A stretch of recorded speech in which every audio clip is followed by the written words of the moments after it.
Rahul Gandhi mature नहीं है, उनकी मानसिक आयु बच्चों जैसी है, अपरिपक्व हैं, लेकिन इस अपरिपक्व नेता को कांग्रेस वाले जबरन में राष्ट्रीय नेता बनाने पर तुले हुए हैं। राहुल से ज्यादा समझदार भाजपा का बूथ कार्यकर्ता है। राहुल संसद में बोलने के समय विदेश चले जाते हैं। विदेश में देश का अपमान आलोचना करना क्या राष्ट्रद्रोह नहीं है? कमलनाथ दिग्विजय बताएं, क्या वे राहुल के बयान से सहमत हैं? लेकिन इस अपरिपक्व नेता को कांग्रेस वाले जबरन में राष्ट्रीय नेता बनाने पर तुले हुए हैं। आश्चर्य की बात है कि राहुल बाबा ये बोल रहे हैं कि दुर्भाग्य से मैं सांसद हूं। दुर्भाग्य से सांसद होने का क्या मतलब है?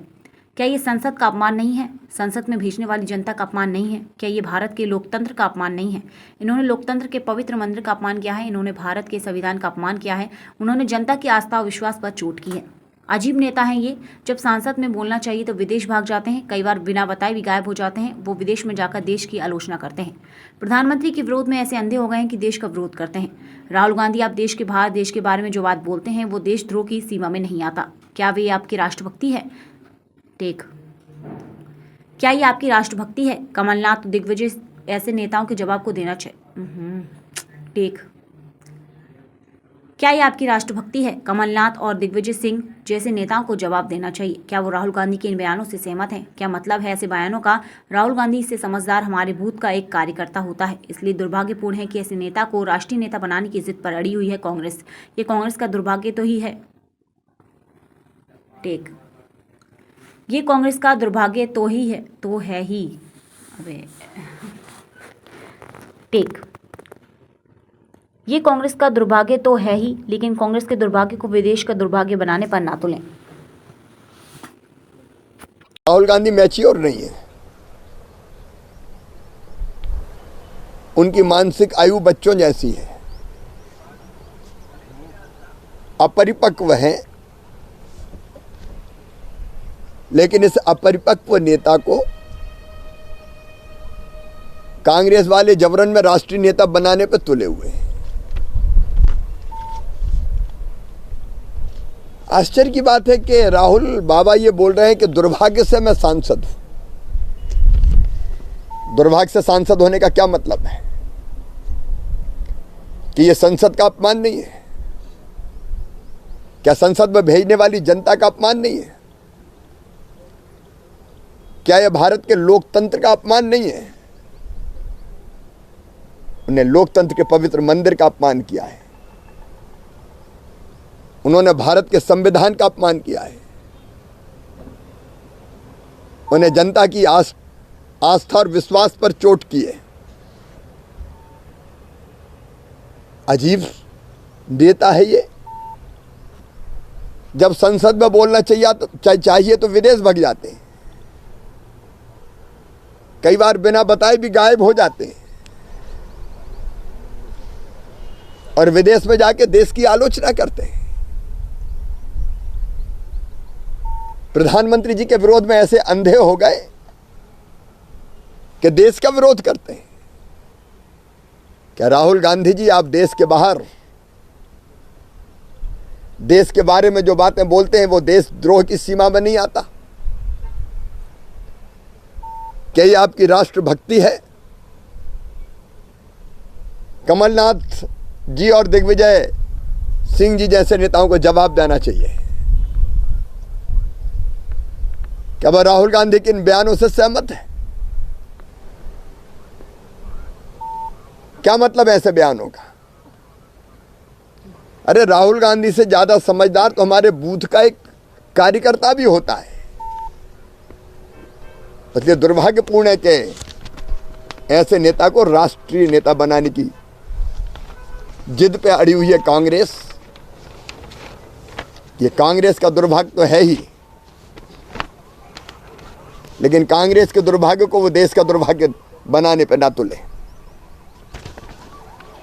और है,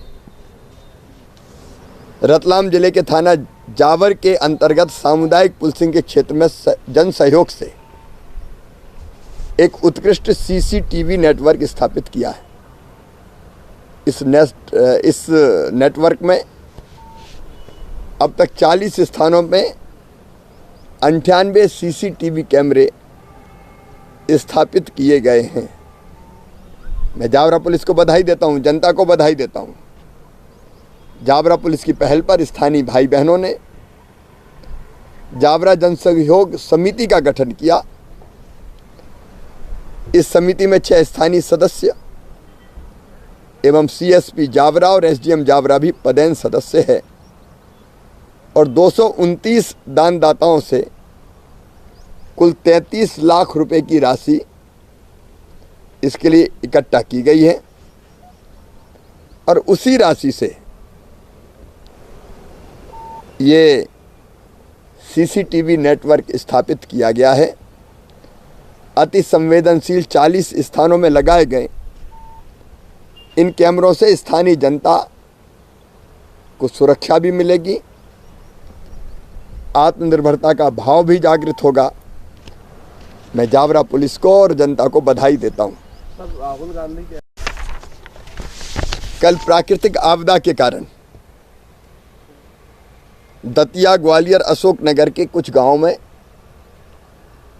ओलावृष्टि होने के कारण किसानों की फसलों को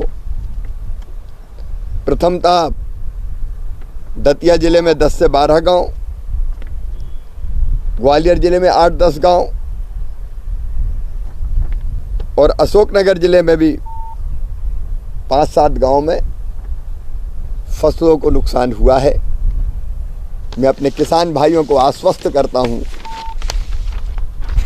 कि तत्काल मैंने सर्वे के निर्देश दिए हैं। अमला खेतों में जा रहा है,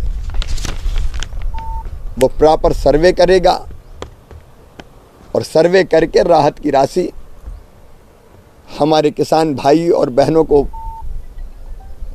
देने का इंतजाम भी किया जाएगा और फसल बीमा योजना का भी लाभ उनको दिलाया जाएगा। धन्यवाद। कमलनाथ से तो एक ही सवाल पूछना चाहता हूं